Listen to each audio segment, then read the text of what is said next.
Department of Trade and Industry hugot nga gina-monitor ang presyo sa nagapanguna nga balaklon sa isla sang Boracay. Nakatutok, Josel Huesca.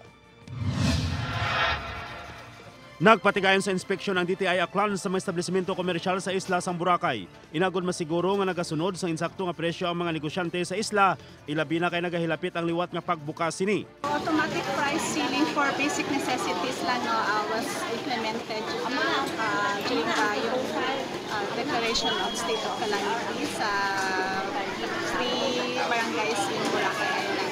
Abril 26 dungan sa pagsira sang isla, ginpatuman sang DTI Aklan ang automatic price freeze.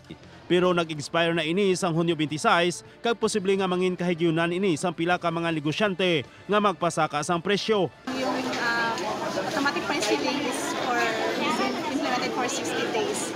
Dugang pa ni Iturralde, exempted sa suggested retail price law ang tanan nga balaklon sa Boracay bangod naghalin pa ini sa malapit nga mga kabanuhanan kag ginasakay pa sa pump boat padulong sa isla. Pero ginklaro sang DTI Aklan nga bisan exempted sa SRP pwede gihapon magbaton sa mga reklamo kag kasuhan ang sinuman nga negosyante nga magapamintaha kag magapasaka sang sobra kamahal nga presyo.